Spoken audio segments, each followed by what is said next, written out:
আসসালামু আলাইকুম প্রিয় দর্শক, আমি এই মুহূর্তে রয়েছি ফ্রান্সের রাজধানী প্যারিসের একটি অত্যন্ত ব্যস্ত সড়কে।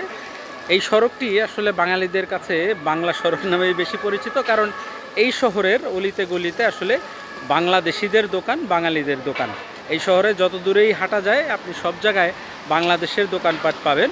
বাংলাদেশের সেলুন, বাংলাদেশের সবজির দোকান, বাংলাদেশের হোটেল, খাবার দোকান সব। আমি ঠিক তেমনই একটি বাংলাদেশি খাবার দোকানের সামনে রয়েছি। দোকানটির নাম হচ্ছে ক্যাফে বাংলা। এই দোকানটিতে অনেক বাংলাদেশির আনাগোনা। আমি চেষ্টা করব গত এই সপ্তাহেই আসলে ফ্রান্সে যে ইলেকশন সম্পন্ন হয়েছে, ইলেকশনের অর্ধেক ভাগ সম্পন্ন হয়েছে, কিন্তু ইতিমধ্যেই এখানকার রাইট উইং দল আসলে অনেক বেশি ভোটে বিজয়ী হয়েছে এবং তারা পরবর্তী যে ইলেকশন বাকি রয়েছে সেই ইলেকশনও অনায়াসেই জিতে যাবে বলে আসলে সবাই আশঙ্কা করছে। এবং এই দলটি আসলে অ্যান্টি ইমিগ্রেন্ট বা যারা প্রবাসী আসে এখানে বা বিদেশ থেকে যারা আসে তাদের প্রতি এই দলের একটি বিরূপ মনোভাব রয়েছে, এমনটি সবাই বলছে। আমরা চেষ্টা করব এই দোকানটির ভেতরে যাওয়ার জন্য, কারণ এখানে প্রচুর বাংলাদেশি রয়েছে, তাদের কাছ থেকে জানার যে ফ্রান্সের এই প্যারিসে যদি এই নতুন সরকার ক্ষমতায় আসে তাহলে তাদের অবস্থা কি নাজুক হবে নাকি ভালো হবে, সেই জিনিসটাই আমরা জানার চেষ্টা করব। চলুন আপনাদেরকে নিয়ে যাই।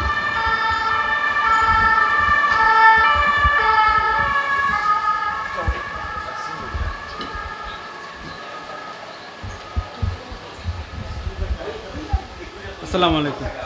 আমরা এখন রয়েছি হচ্ছে প্যারিসের বাংলা ক্যাফেতে। আমি একটু ভাইয়ের কাছে প্রশ্ন রাখতে চাই, একটু যদি বলেন আসলে এই যে নতুন সরকার ক্ষমতায় আসতেছে আপনারা আসলে মানে কেমন চিন্তা করছেন বা কি বুঝতেছেন আসলে?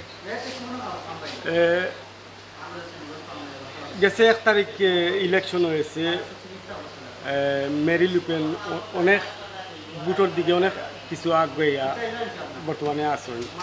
তো আমরা আগ থেকেও জানি আমি যে মেরি লুপেন যদি ক্ষমতার জানতে আমরা বিদেশি লাগি অনেক কিছু বেনিফিট থেকে আমরা বঞ্চিত হয়েছি।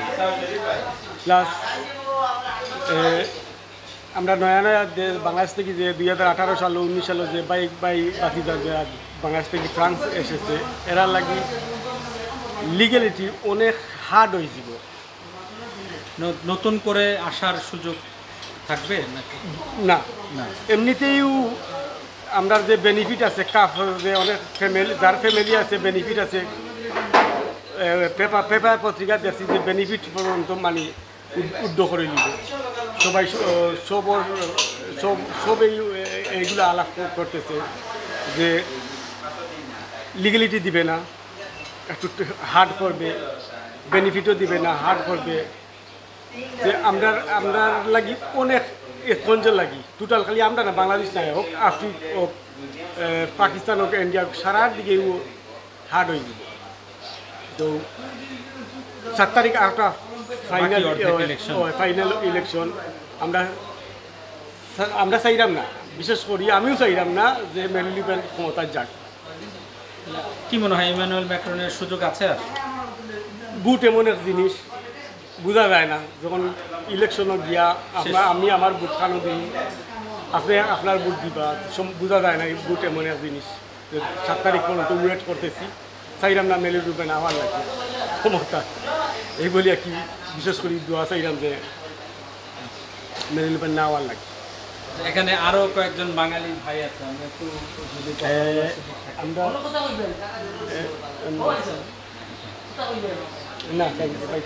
আচ্ছা ভাইরা আসলে খাবার দাবার খাচ্ছে, তো আমরা মোটামুটি শেষ করি আসলে। জি ঠিক আছে, ধন্যবাদ ভাই। ওগুলো দেখো মানে মাত গেছে নি, আমার সুন্দর লাগে যে আপনার আমি এত ভেরিফাই করছি না, চেকও করছি না, সবাইকে বিশেষ করি সালাম। আর আমরা লাগি ফ্রান্সও লাগি দোয়া করবা। আমরা প্রচুর বাংলাদেশি বর্তমানে ফ্রান্স অবস্থিত করা, প্যারিসে বিশেষ করি। তো আরটিভির পক্ষ থেকে আপনাদের সবাইকে ধন্যবাদ।